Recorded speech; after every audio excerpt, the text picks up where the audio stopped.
Halo, selamat datang di podcast Komik Indo. Episode kali ini adalah lanjutan dan punya keterkaitan dengan episode sebelumnya. Biar nggak ada konteks yang kelewat, pastiin lo udah ngedengar episode sebelumnya ya. Selamat mendengarkan.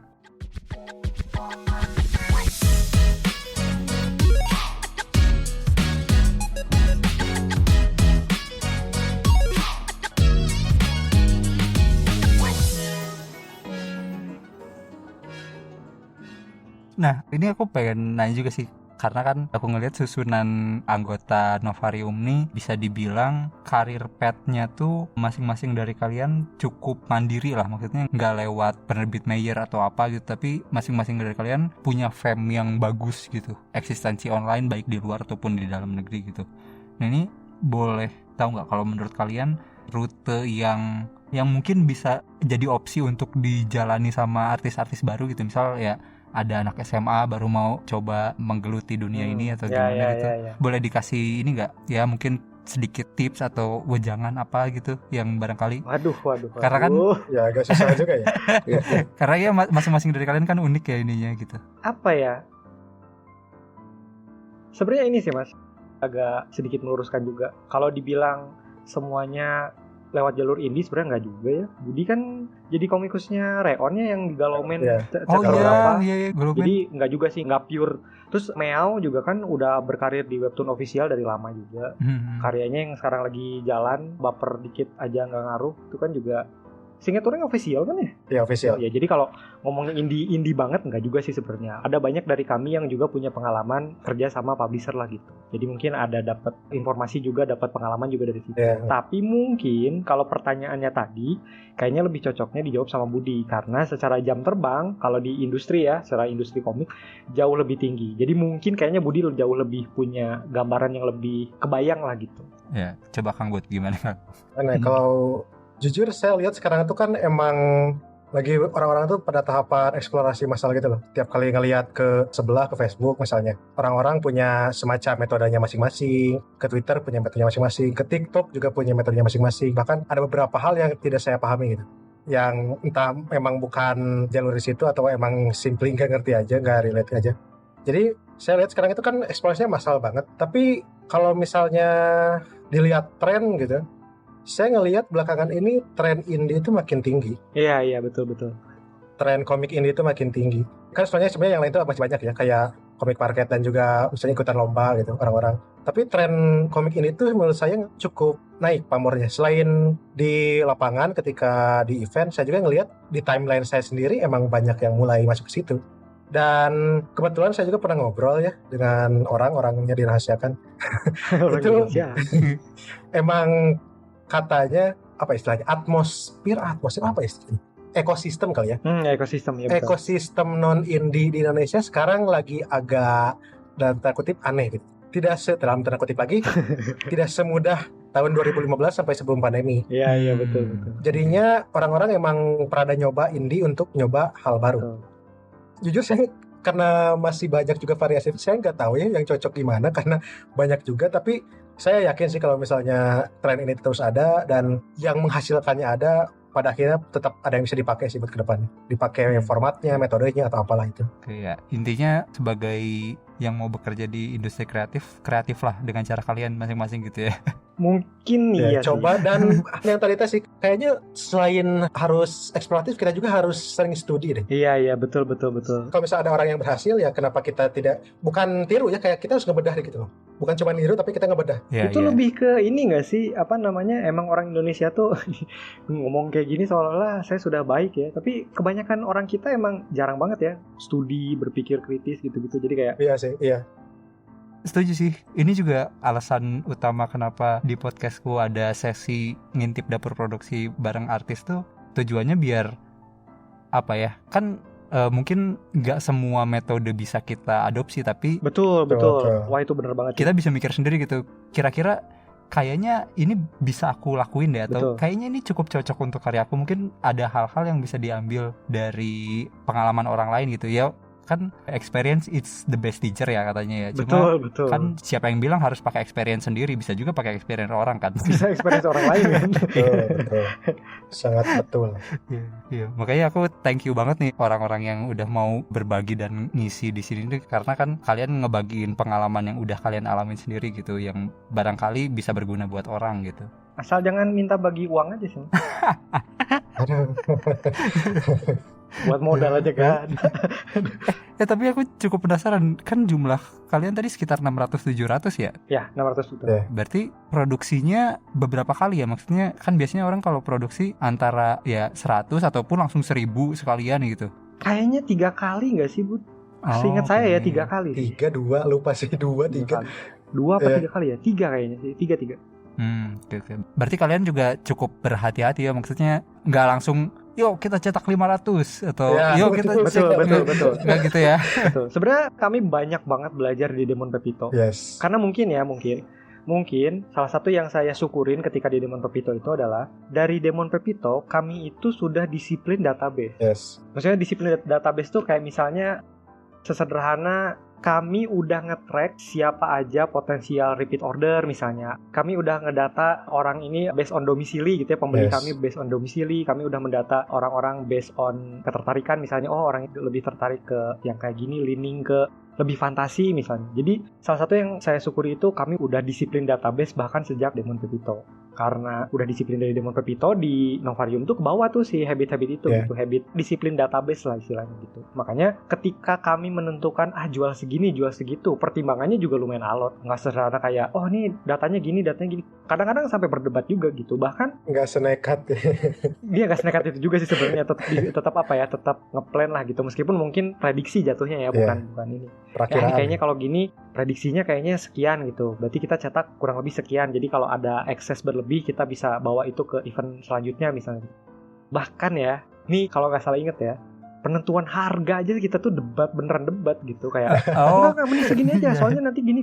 Bahkan ini tolol sih. Bahkan salah satu pertimbangan ketika kami menentukan harga itu adalah uang kembalian. Yes. Saking overthinking kali ya. Jadi kayak wah ini kalau kita kasih harga segini nanti kembaliannya gini. Ya, harus Kan jadiin itu berapa harus gitu. jadiin berapa gitu.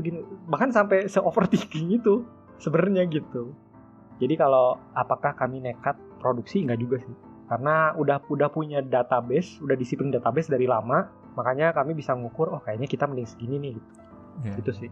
Karena kadang kan jebakan untuk produksi juga ini ya, jumlah makin banyak cost produksi biasanya nurun ya. Betul Gitu ya, sekali, betul. Itu kadang banget. langsung produksi Banyak aja. 100 200 gitu. Betul. Tapi nggak tahu apakah itu potensi bakal kebeli atau enggak gitu. Betul banget. Ya, berarti memang sebaiknya realistis aja gitu ya pas pertama kali nyetak. Realistis aja. Nanti kalau misalnya memang harus cetak ulang, ya udah cetak ulang aja karena Yes. ya ada cuannya juga di situ kan ya. Betul banget. Kayaknya putting faith tetap perlu ya. Maksudnya kadang-kadang nekat dikit kayaknya perlu deh. Cuman ya jangan nekat-nekat banget lah gitu. Ada safety net-nya lah ya gitu. Yeah. Kayak ini kalau misalnya kita gagal di sini, ini bisa dijual di mana gitu, ada gitu. Oh, kalian pun ada second plan-nya kayak gitu juga ya? Oh ada. Yeah, Ada yeah. banget. Walaupun tidak harus dipakai jadinya karena sudah habis duluan kan? Betul. Untungnya sih habis ya. Nih aku pengen nanyain juga terkait kondisi perkomikan di Indonesia. Aduh. Maksudnya kan kalian pun sekarang kan skenanya masuk ke indie, produksinya sama kalian sendiri, dijual sendiri juga, dan kadang ke event juga gitu. Nah, aku pengen nanya, kalau menurut kalian ekosistem perkomikan Indonesia berapa tahun ke belakang ini gimana sih? Kan kalian udah cukup lama juga ya, maksudnya walaupun Aduh.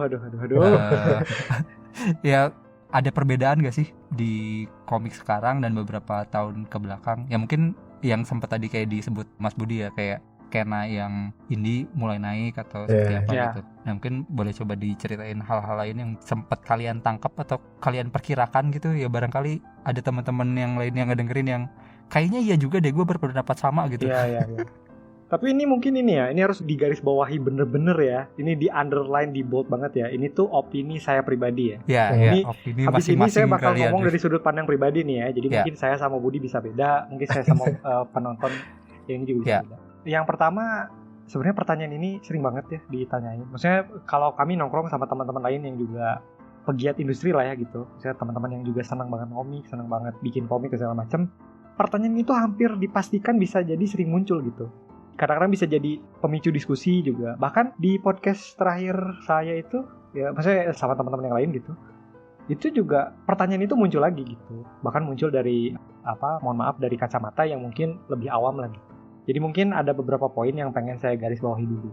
Pertama, sampai detik ini ya, persis sampai detik ini, sejujurnya kalau saya sih masih belum bisa sepakat kalau semua hingar-bingar ini, semua keramaian ini soal industri komik tuh menjadikan kita bisa menyebut atau ini tuh sebagai parameter keberadaan industri komik. Saya tuh nggak sepakat, karena menurut saya industri itu kompleks. Kita nggak bisa ngomong supply and demand aja gitu kalau ngomongin industri. Karena kalau kita ngomongin industri, kita harus ngomongin soal pendidikan. Pendidikan tuh maksudnya bukan mendidik market ya, tapi ketersediaan tenaga pendidik dan lembaga pendidik yang bisa mendidik orang-orang yang memang minat di bidang itu, dan nanti hasilnya mencetak orang-orang yang siap pakai untuk di industri. Di kita kan belum ada. Kalau ngomongin komik ya, di luar negeri misalnya, di Amerika katakanlah, ada banyak universitas yang punya jurusan komik. Jadi bukan cuma subkategori mata kuliah gitu. Mereka tuh udah jurusan. Misalnya kayak jurusan komik, salah satu poin yang dibahas itu misalnya bisnis komik, manajemen IP segala macam. Ya pokoknya perlindungan hukum. Ngomongin technicality, ngomongin ini banyak lah gitu. Itu seluk-beluknya tuh banyak banget. Jadi nggak bisa sesederhana ngomongin supply demand. Oh, supply-nya tinggi, demand-nya tinggi, itu sama dengan industri. Kalau saya sih kurang sepakat ya. Jadi kompleks banget lah. Kita tuh harus mendidik masyarakat. Kayak gini deh, gimana caranya ngebikin sebuah produk itu industri kalau produknya aja diragukan sama calon marketnya. Misal, kita ngomong industri pangan. Misalnya spesifik ya, industri jagung gitu. Tapi masyarakatnya nggak menganggap jagung itu bahan pangan yang cocok untuk dikonsumsi misalnya, atau cocok jadi pengganti nasi gitu. Pasti nggak akan bisa jadi industri gitu. Jadi untuk bisa jadi industri itu, bahkan masyarakatnya juga harus paham positioning produk itu di mana gitu. Jadi wah kompleks banget. Jadi sepakat sama Budi, kayaknya kata yang tepat itu bukan industri kalau sekarang. Mungkin lebih tepatnya tuh di ekosistem komik gitu. Jadi itu dulu yang pengen saya lurusin gitu. Kalau saya nggak sepakat semua hingar-bingar ini adalah parameter keberadaan industri komik. Kayaknya kita masih jauh lah gitu di industri. Itu satu. Yang kedua, kalau ngomongin soal perkembangan ya, saya tuh inget banget dulu tuh zaman saya, penerbit komik lokal yang namanya terkenal ya, itu cuma Koloni. Koloni itu kayak lini komik lokal dari MNC Gramedia gitu. Jadi kayak si MNC Gramedia punya imprintnya lah. Betul, jadi kayak punya ide, kita bikin lini komik lokal yuk, yang mana itu tuh menaungi komik-komik lokal, jadi orang yang mau terbit bisa di sini gitu. Itu Koloni. Dan cukup berhasil juga gitu. Mereka menurunkan produk banyak juga di pasaran. Saya nggak tahu kalau sukses atau enggaknya ya, tapi teman-teman saya tuh pada ngobrolin gitu, ini ada komik lokal anu segala macam, beli apa segala macam. Jadi cukup ramai lah di zaman saya. Tapi ya jalan satu-satunya untuk bisa hidup sebagai komikus pada saat itu, di image saya ya, adalah berada di bawah satu label gitu. Yang mana saat itu labelnya tuh Koloni. Nah sekarang dengan masuknya digitalisasi gitu ya, dulu kan zaman saya mungkin ada tapi belum semasif sekarang lah. Sekarang tuh masif banget, digitalisasi lah, skena indie juga kayak yang Budi bilang tadi lumayan masif gitu. Sekarang tuh studio udah ada banyak banget mas. Dari studio-studio besar ya, misalnya ini saya sebut aja nih. Ini saya nggak disponsorin ya.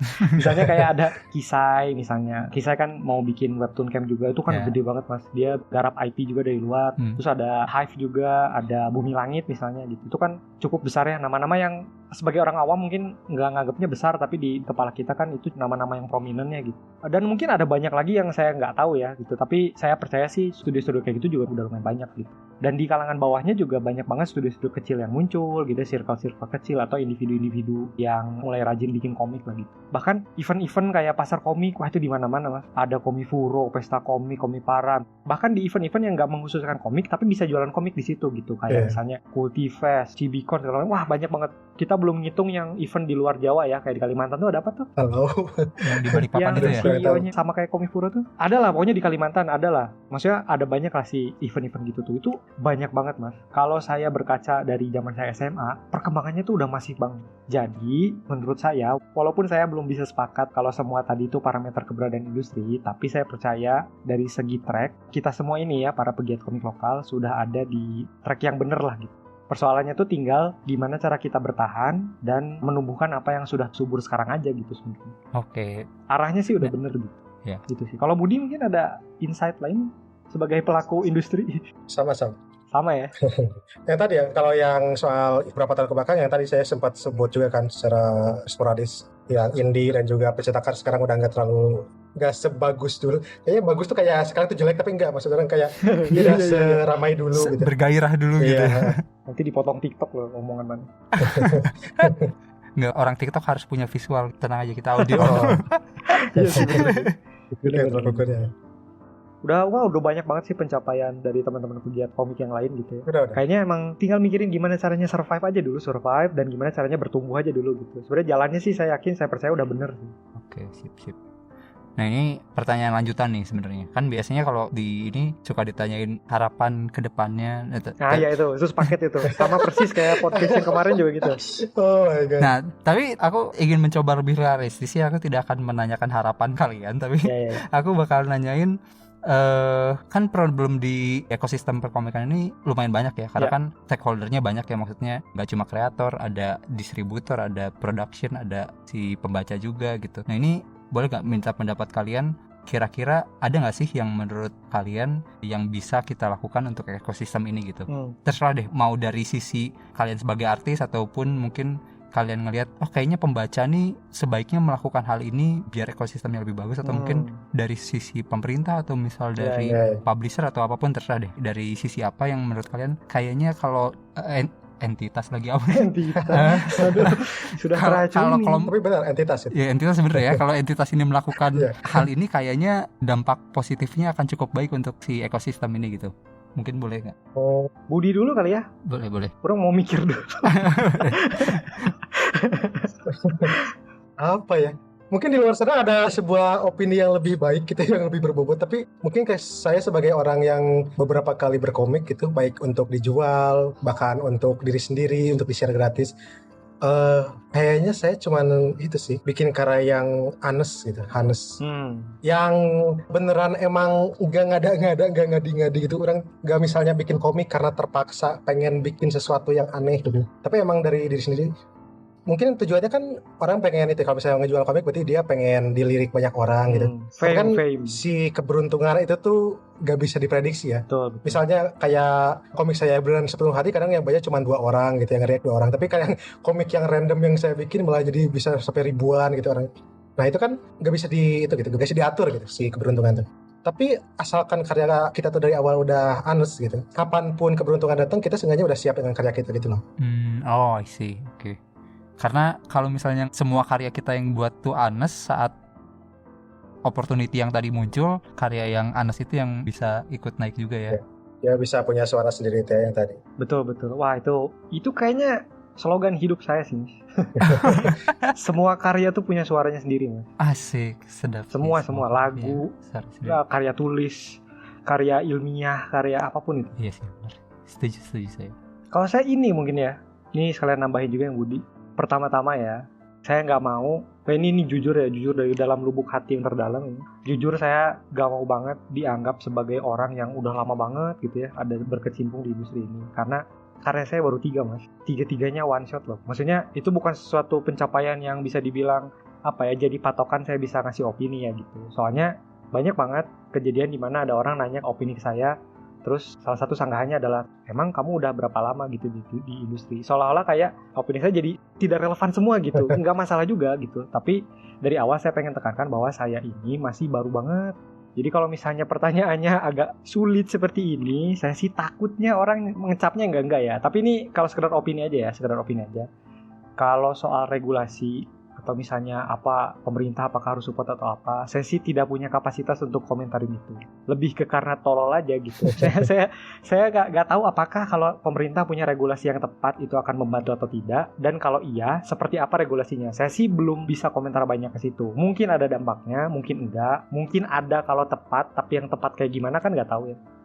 Tapi ini kalau dari sudut pandang saya pribadi, sebagai seseorang yang udah baca komik dari lama, dari kecil, terus juga saya mengkonsumsi komik lokal, wah itu banyak banget yang udah hilang karena saya pinjemin gitu ya ke teman-teman saya gitu, dan gak dibalikin segala macam. Saya tuh rak komik di rumah saya, itu 80% kayaknya komik lokal, 90% kayaknya komik lokal. Jadi saya cukup seneng lah gitu, seneng ngelihat perkembangannya, seneng support apa segala macam. Tapi ada satu hal yang sampai sekarang saya tuh mungkin bisa dibilang benci ya.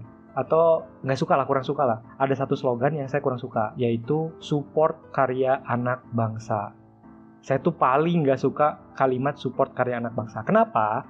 Karena seolah-olah ya orang yang, terutama kebanyakan yang mungkin nafasnya nggak ke situ, tapi kebanyakan orang yang pakai embel-embel support karya anak bangsa ini seolah-olah kayak ingin dimaklumi, seolah-olah ingin dikasihani, seolah-olah ingin dianggap bahwa wah ini sudah pencapaian besar gitu untuk mereka. Padahal saya tuh ngerasa kita sekarang kan udah ada di era globalisasi, di era pasar bebas gitu. Justru slogan yang harus dipakai bukan support karya anak bangsa menurut saya, tapi support karya yang bagus. Karena percuma support karya anak bangsa tapi karyanya jelek gitu. Percuma sekarang produknya diluncurkan ke masyarakat. Contoh deh misalnya mobil. Wah kita pengen punya industri mobil, ayo kita support karya anak bangsa. Tapi ketika dirilis di publik, mobilnya bikin kecelakaan karena safety-nya kurang lah, kita nggak kompeten di bidang itu segala macam, kan rugi juga buat kita gitu. Kalau alasannya untuk perkembangan teknologi, ya kayaknya ada cara lain deh daripada kita bikin produk, kan bisa belajar dulu apa segala macam gitu. Jadi terlalu cheat code banget lah gitu kalau pakai support karya anak bangsa tuh. Harusnya kan support karya yang bagus. Jadi kan dengan kayak gitu kita jadi lebih kritis dengan karya kita sendiri. Bahkan saya tuh selalu mikir gitu. Saya tuh nggak pengen orang-orang baca komik saya karena tahu saya, tapi orang-orang baca komik saya karena relate sama karya saya. Itu kan yang harus dikedepankan. Percuma loh, sekarang kita udah ada di pasar bebas, di era globalisasi, suka nggak suka, standar kita tuh dipaksa setara sama kualitas yang sekarang ada di market. Sekarang ada di market kualitasnya gimana nih? Kualitasnya 7 misalnya, ya kita tuh dipaksa buat jadi 7, karena kan sekarang pasarnya udah pasar bebas. Produk-produk asing bisa gampang masuk ke sini gitu ya. Kayak kemarin tuh ada event yang komik indie yang jualan di luar negeri tuh, Bud. Yang mana tuh? Yang festival Comic Box festival itu. jualan Short komik Comic apa Box, sih? yes. Ya itu kan maksudnya, wah itu kita bisa pesen produk itu bisa masuk ke negara kita loh. Yes. Maksudnya dengan gampangnya, artinya kan udah nggak relevan lagi lah support karya anak bangsa tuh gitu. Jadi mau nggak mau ya standar kita tuh dipaksa setara gitu dengan kualitas yang ada di market. Sebenarnya dipikir-pikir agak sedih ya. Maksudnya kayak anjir kita tuh baru ngerintis tapi kok standarnya udah langsung harus dibikin tinggi gitu. Tapi ya mau gimana lagi gitu. Saya sih ngerasanya kita sebagai kita semua ya, misalnya sebagai masyarakat Indonesia tuh terlambat lah gitu soal pasar bebas dan globalisasi ini tuh. Jadi kalau kata orang Sunda mah wayahna, apa ya wayahna tuh ya, mau nggak mau gitu, mau nggak mau ya memang harus kayak gitu. Kita tuh terlambat. Dan sebenarnya bisa kok. Kalau ada orang yang bilang, oh nggak bisa dong, kita kan masih ngeritis apa segala macam. Nggak bisa kok. Banyak kok produk-produk lokal yang sebetulnya itu udah diakui kualitasnya di mata dunia gitu. Banyak kok komikus-komikus lokal kita yang ngegarap judul-judul IP terkenal dari luar tuh banyak banget. Atau misalnya kita mau loncat ke divisi yang agak lebih jauh ya, nggak komik, misalnya game. Banyak loh game kita tuh yang mereka tuh ngejual karya karena karyanya bagus gitu. Nggak pernah mereka jualan kayak embel-embel, ini karya anak Indonesia. Kalaupun ada mungkin itu bukan jadi narasi utamanya gitu. Mereka jualan tuh ya jualan produk yang menurut mereka tuh bagus gitu. Bukan jualan produk karya anak bangsa gitu. Misalnya salah satu contohnya yang kemarin sempat ramai itu Space for the Unbound misalnya. Wah itu sukses banget lah gitu sebagai sebuah produk. Dan menurut saya pribadi kayaknya mereka juga nggak jual-jualan dengan karya anak bangsa, nggak juga. Banyak kok orang luar yang main juga. Artinya walaupun si standarnya udah dinaikin, apakah kita bisa ngejar? Ya bisa gitu. Jadi kalau masukan atau tanggapan mungkin itu ya, stop pakai slogan support karya anak bangsa. Itu agak toksik. Asli, aku setuju banget nih. Stop mager pakai slogan itu ya. Jadi karena kita online aja nih, kalau kita ketemu langsung aku salaman ya sama Mas Mas Adias. Tapi ini tidak dalam rangka ingin ngejudge orang ya. Maksudnya kan mungkin ada orang yang bertumbuhnya lama apa segala macam. Enggak juga. Saya juga di titik ini tuh sedang berusaha untuk jadi bagus. Sampai titik ini jujur ya, bukan dalam rangka karena ini direkod atau apa. Saya bahkan sering jujur sama teman-teman yang lain. Saya tuh skillnya masih biasa aja gitu. Saya tuh sering banget ngomong sama teman-teman saya gitu. Sering minta tanggapan, sering minta kritik, sering minta saran, sering gitu. Jadi ya kita bertumbuh bareng-bareng aja gitu. Ini masukan sesama orang yang lagi bertumbuh bareng gitu. Dan kayaknya saya mau nambahin itu deh. Ya, kita harus benar-benar terbuka sama diskusi dan kritik sih. Jangan mau cuman pengen iya-iyain doang, yes-yesin doang gitu. Betul. Itu bahaya banget. Iya, itu bahaya. Bahaya banget. Ya soalnya untuk bisa berkembang itu ya mau gak mau kita harus tahu kita tuh rusak di muka. Rusak ini apa ya, jeleknya di mana gitu kita tuh. Kurangnya di mana gitu. Nah, kurangnya di mana gitu. Tapi kan di sini budayanya nggak gitu. Nah, iya itu dia. Di sini kan budayanya apa ya, kayak misalnya support gitu. Udahlah ini kayak misalnya nih ya, ini kalau ngomong nanti dipotong lagi di TikTok.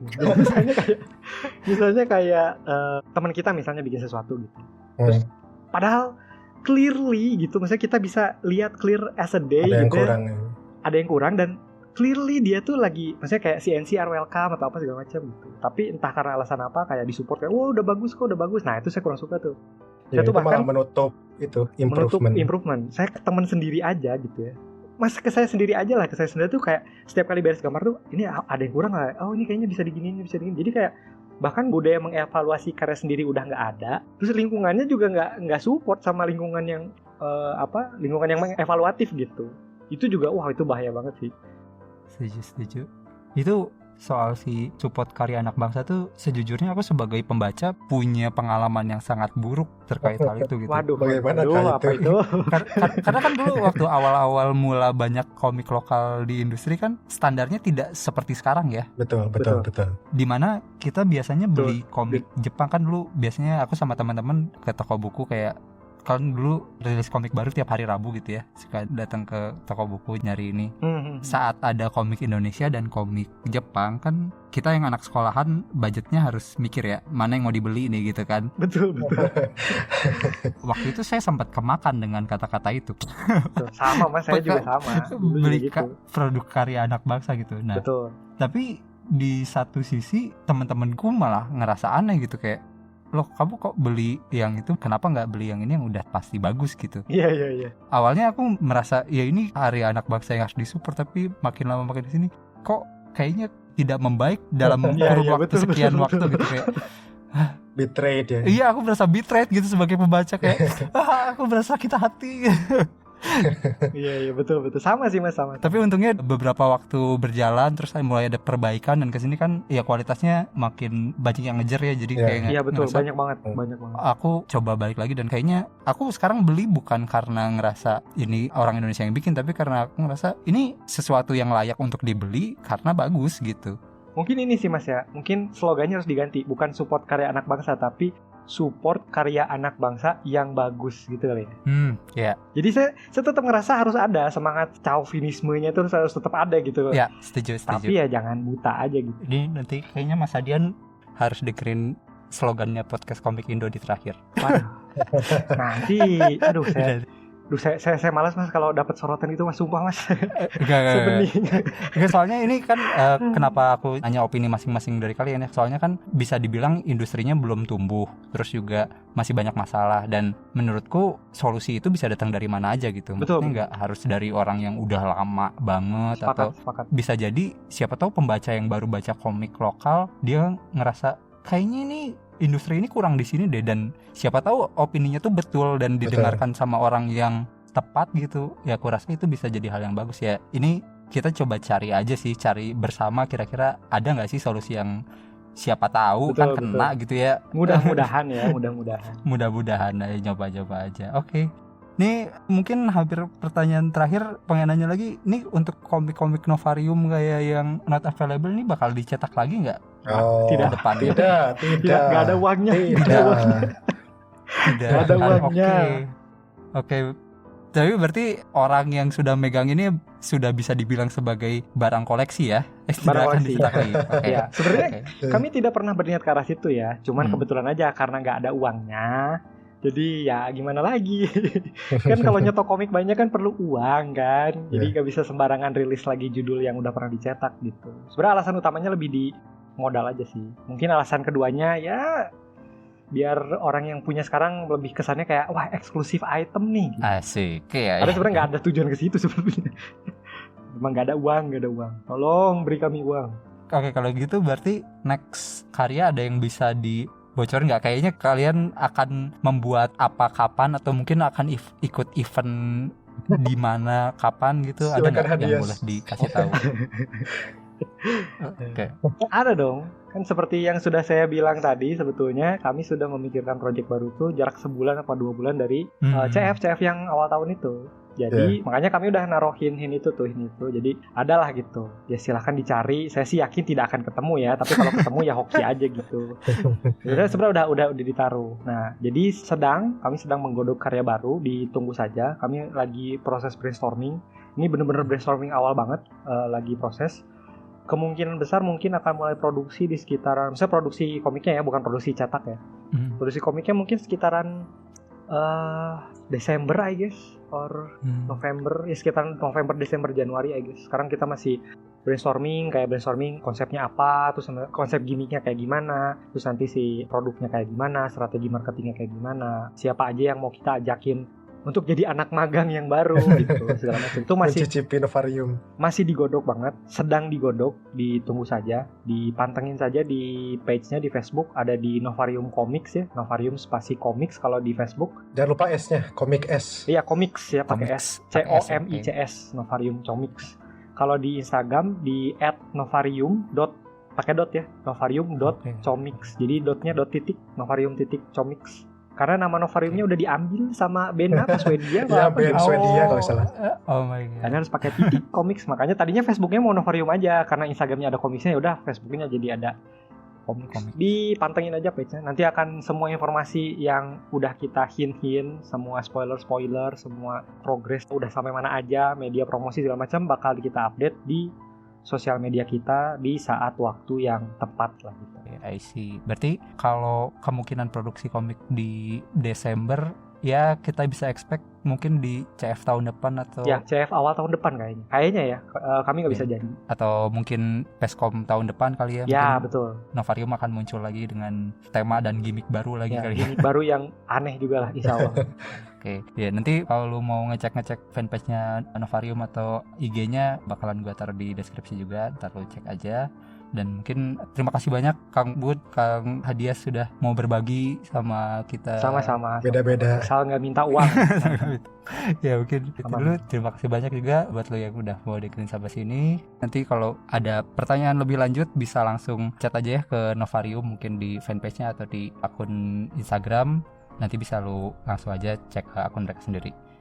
Mungkin terakhir, jangan lupa untuk dukung terus perkomikan Indonesia, bukan hanya karena nasionalitas, tapi juga karena kualitas. Sampai ketemu lagi di episode berikutnya.